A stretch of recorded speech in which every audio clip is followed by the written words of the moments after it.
जय हिंद, जय भारत। मैं हूं रीना सुथार और स्वागत है आप सभी का सैनिक न्यूज विद रीना में। केंद्र के करोड़ों कर्मचारी, पेंशनर्स या फैमिली पेंशनर्स के मन में आज एक ही सवाल है कि 8वें वेतन आयोग में उनकी सैलरी और पेंशन में कितनी बढ़ोतरी हो सकती है। क्या अब तक के वेतन आयोग के मुताबिक इस 8वें वेतन आयोग में भी फिटमेंट फैक्टर के माध्यम से सैलरी या पेंशन में बढ़ोतरी होगी, या फिर इस 8वें वेतन आयोग में कोई नया फॉर्मूला लाया जाएगा। चलिए, इस सवाल का जवाब तो हमें आने वाले दिनों में मिलेगा, पर आज के इस वीडियो में एक आसान सा कैलकुलेशन समझते हैं। फिटमेंट फैक्टर 2.57 रहा या इससे अगर थोड़ा ज्यादा भी रहा, तो इस हिसाब से एक चपरासी से लेकर क्लर्क तक की सैलरी में कितनी बढ़ोतरी हो सकती है, कुछ एग्जाम्पल के साथ समझेंगे। इसके साथ साथ 8वें वेतन आयोग से जुड़ी हुई कुछ महत्वपूर्ण अपडेट्स भी आज के इस वीडियो में शेयर करूंगी। तो ये जानकारी और इसके साथ साथ आज के इस वीडियो में कुछ कमेंट्स जो हमें कल की वीडियो में आए हैं, उनके जवाब भी आपको देखने के लिए मिलेंगे। तो आप सभी से निवेदन है कि वीडियो में अंत तक बने रहिएगा। इस चैनल के माध्यम से दी गई जानकारी अगर आप सभी लोगों के लिए यूजफुल रह रही है तो लाइक और शेयर कर दीजिएगा। इस वीडियो को हाइप करके हर एक कर्मचारी पेंशनर्स तक वीडियो की जानकारी पहुंचाइएगा। आप चाहें तो चैनल को ज्वाइन कर सकते हैं, लेकिन अगर सब्सक्राइब नहीं किया है, जल्दी से पहले चैनल को सब्सक्राइब कर लीजिए, नोटिफिकेशन ऑन कर दीजिए, फिर वीडियो को देखना कंटिन्यू करिए। तो चलिए, इसी के साथ आज के इस वीडियो की शुरुआत करते हैं। तो आज के इस वीडियो की शुरुआत कुछ कमेंट्स के साथ करते हैं। देखिए, एक पेंशनर्स हमारे लिख रहे हैं कि जैन मैम, ऑनरे नायक, मेरा बेसिक पेंशन है 20,463 है और इन्होंने सर्विस की है 15 साल और 15 दिन। अब ये लिख रहे हैं रिटायर होकर आए हैं 1983 में। तो ये लिख रहे हैं कि क्या इनकी बेसिक पेंशन जो है वो सही आ रही है या नहीं आ रही है। तो सर, OROP 3 के हिसाब से आपकी पेंशन जो है वो बिल्कुल ही सही है। चलिए, अगला कमेंट देख लेते हैं। आगे लिख रहे हैं कि मैम, मेरे फादर जो है 15 साल सिपाही रैंक में वो सर्विस करके रिटायर होकर आए थे। क्या नायक रैंक की पेंशन मिल सकती है? रिटायर हुए हैं 1973 में। तो देखिए, 2003 से पहले जो भी पेंशनर्स रिटायर होकर आए हैं उनको एसीपी भी लागू नहीं है। 2003 से 5 के बीच जो आए हैं वो एसीपी के लिए प्रयास करें, और 2006 में या उसके बाद जो आए हैं वो एमएससीपी के लिए प्रयास करें। और 2003 से पहले जो आए हैं उनको एसीपी या एमएससीपी ही लागू नहीं है। लेकिन इसके बाद एक और बात ध्यान रखिए, जैसे ओआरओपी में रिवीजन हुआ है हमारे सभी रैंक में, जैसे सिपाही रैंक से लेकर कैप्टन रैंक तक का जिनका भी मतलब ओआरओपी में अगर रिवीजन हुआ है, तो आपकी पेंशन में जो है ठीक ठाक बढ़ोतरी हुई है। तो इस बात को लेकर आप जो है निश्चिंत रहिए। चलिए, अगला कमेंट देख लेते हैं।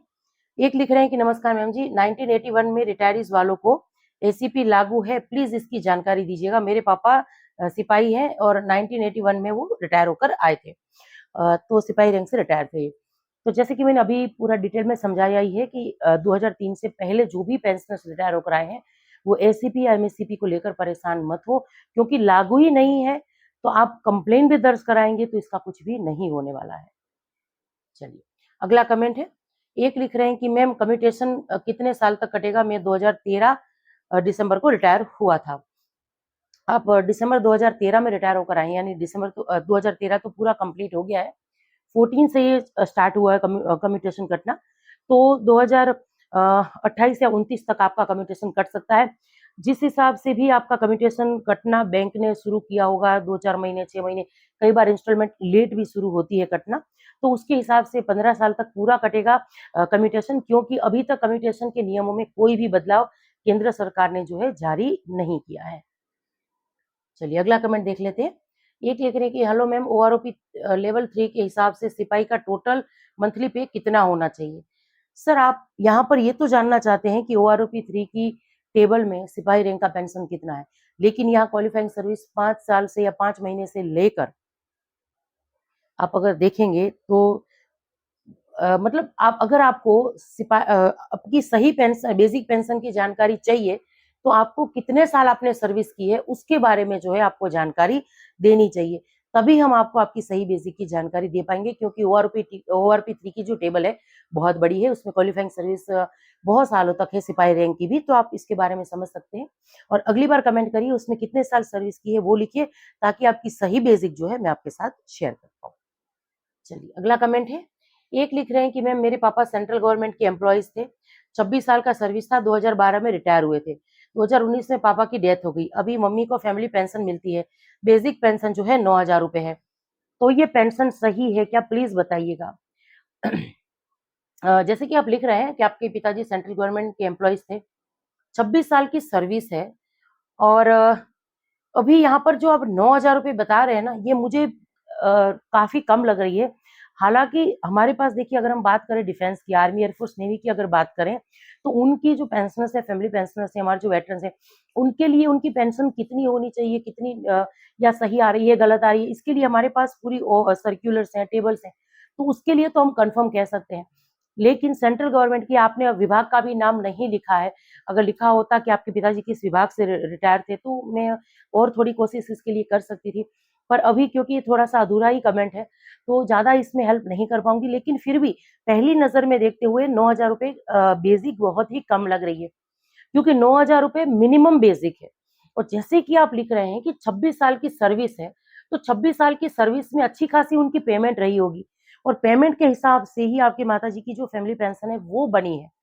तो 9,000 रुपए बेसिक काफ़ी कम लग रही है। मेरी यही एडवाइस रहेगी कि आप सीपी ग्राम पर कंप्लेंट दर्ज करा दीजिए, और वहाँ पर सिर्फ़ आपको यही कहना है सीपी ग्राम पे कॉल करके कि जैसे कि आपने इस कमेंट में लिखा, ये सारी जानकारी शेयर कर दीजिए, और उनसे कहिए कि हमें बेसिक थोड़ी कम लग रही है, तो कृपया विभाग है ना, इस बात को जाँचे। तो रिकॉर्ड से या आपके विभाग से आपको इसको लेकर ज़रूर से जवाब आएगा, और कब से कम आ रही है, कितनी कम आ रही है, इस सारी चीज़ों को सही भी कर देंगे, और जो आपका बकाया पैसा बचा है, वो भी आपके खातों में खुद ब खुद क्रेडिट हो जाएगा सीपी ग्राम की मदद से।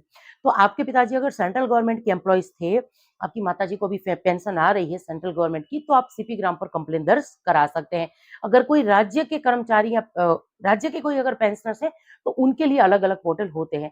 अगर आप जो भी राज्य का इससे जुड़ी हुई जानकारी चाहते हैं, तो आप कमेंट्स में लिखिए, मैं उससे जुड़ी हुई जानकारी ज़रूर से शेयर करूँगी। चलिए, इसी के साथ आगे बढ़ते हैं।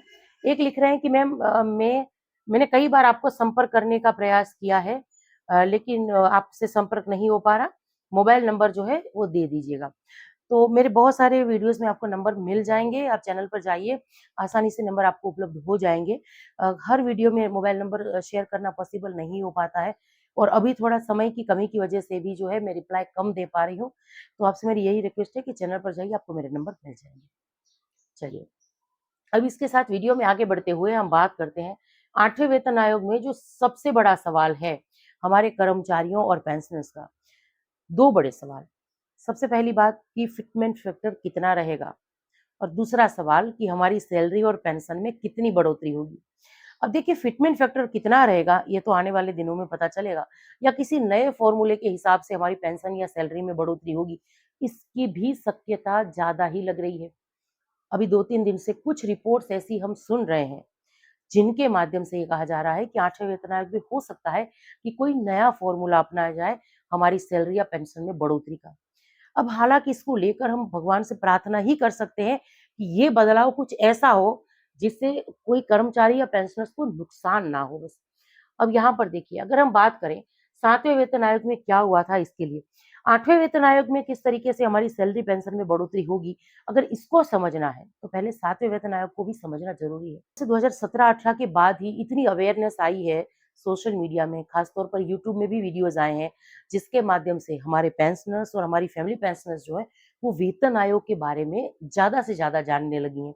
आज देखिए, हमारी फैमिली पेंशनर्स भी इसको लेकर कई बार सवाल करती हैं। तो देखिए, अगर 7वें वेतन आयोग की बात करें, तो 7वें वेतन आयोग से पहले जहाँ न्यूनतम बेसिक जो है 7,000 रुपए थी, उसको 7वें वेतन आयोग के फिटमेंट फैक्टर यानी 2.57 से मल्टीप्लाई करके 18,000 की हमारी नई न्यूनतम बेसिक जो है सैलरी की, वो मिली थी। अब इसके बाद डीए जो है फिर से 0 से शुरू हुआ था, यानी डीए जो है उसको रीसेट किया गया था, और इसी के बाद हमें हमारा नया फिटमेंट फैक्टर मिला था, और एचआरए और टीए जो है ये नई बेसिक पर तय हुई थी। हालाँकि 7वें वेतन आयोग में एचआरए और टीए का जो एरियर्स बन रहा था 18 महीनों का, उसका भुगतान अभी तक नहीं हुआ है। अगर 8वें वेतन आयोग में भी 2.57 फिटमेंट फैक्टर रहा, अगर रहा तो, यहाँ पर मैं अगर इसलिए कह रही हूँ क्योंकि अभी कुछ रिपोर्ट्स ऐसी आ रही है, जहाँ पर कुछ कर्मचारी संगठन ये भी माँग कर रहे हैं कि ज़्यादा से ज़्यादा आप कम से कम 7वें वेतन आयोग का फिटमेंट फैक्टर तो दीजिए। तो लेकिन अगर सरकार ने अभी तक इसको लेकर हालाँकि कोई घोषणा नहीं की है, ये जो कुछ रिपोर्ट्स आ रही है, उसी के आधार पर मैं कह रही हूँ। तो अगर ऐसा रहा तो देखिए चपरासी यानी जिनका पे लेवल 01 होता है, वर्तमान में उनकी बेसिक जो है 18,000 रुपए है। अब 2.57 यानी 7वें वेतन आयोग के फिटमेंट फैक्टर से मल्टीप्लाई करने पर उनकी नई बेसिक जो है 46,260 रुपए हो जाएगी। यानी लगभग 28,260 की बेसिक वृद्धि होगी हर महीने बेसिक में। इसके बाद एचआरए और टीए भी उसके हिसाब से बढ़ेंगे। अब शिक्षक जिनका पे लेवल 07 है, वर्तमान में उनकी बेसिक है 44,900 रुपए। अब उसको जब फिटमेंट फैक्टर से मल्टीप्लाई करेंगे तो 1,15,393 रुपए जो है ये हो जाएंगे। यानी बेसिक में 70,000 से अधिक की जो है बढ़ोतरी होगी। 70,000 के आसपास पर मंथ बढ़ोतरी, ये सिर्फ बेसिक में। तो आप समझ सकते हैं फिर पूरी ग्रॉस सैलरी कहाँ तक जाएगी। और क्लास 1 अधिकारी यानी लेवल 10 के जो है, वर्तमान में उनकी बेसिक 56,100 रुपए है। उनकी नई बेसिक हो जाएगी 1,44,177 रुपए। यानी 88,000 से अधिक की उनकी संभावित वृद्धि होगी। तो अब देख पाते हैं कि क्यों 1 जनवरी 2026 तक जो महंगाई भत्ता बढ़ा था, वो क्यों इतना कम बढ़ा है? क्योंकि 1 जनवरी 2026 तक जो भी महंगाई भत्ता हुआ यानी 60% उसको ही उसके हिसाब से ही फिटमेंट फैक्टर को कैलकुलेट किया जाना है। अगर फिटमेंट फैक्टर 7वें वेतन आयोग का भी दे तो आप देख पा रहे हैं कि सरकार पर कितना आर्थिक बोझ पड़ सकता है। अब देखिए क्या केवल बेसिक ही बढ़ेगी, इसको अगर मैं हम जवाब दें तो नई बेसिक तय होने के बाद देखिए क्या होगा। पहली बात तो ये कि डीए रीसेट होगा, यानी शुरुआती कुछ दिनों में हमें सिर्फ बेसिक ही मिलेगी, चाहे सैलरी की बात करें या पेंशन की बात करें। अब एचआरए नई बेसिक पर मिलेगा और ट्रांसपोर्ट अलाउंस भी जो है ये नए नियमों के अनुसार ही तय होगा। इसीलिए इन हैंड सैलरी का असर केवल फिटमेंट फैक्टर में से ही नहीं बल्कि भत्तों पर भी निर्भर करेगा। तो इस हिसाब से पता चलेगा कि आने वाले दिनों में हमारी जो सैलरी या पेंशन है वो कितनी हमारे हाथों में आएगी, ये तय करेगा फिटमेंट फैक्टर। इसीलिए अच्छा खासा फिटमेंट फैक्टर मांग रहे हैं। अब अलग अलग फिटमेंट फैक्टर पर चर्चा क्यों हो रही है? विभिन्न विश्लेषकों और कर्मचारी संगठनों की ओर से लगभग 1.92 से 2.86 तक के फिटमेंट फैक्टर पर चर्चा की जा रही है, लेकिन हालांकि मांग तो यहाँ पर 3.833 की है। लेकिन देखिए कितना 1.92 सबसे ज्यादा सटीक लग रहा है। कर्मचारियों की उम्मीद क्या है?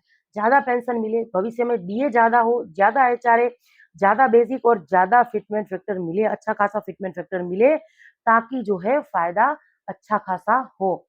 अब इसके बाद देखिए महत्वपूर्ण बात, अभी तक क्या हुआ है?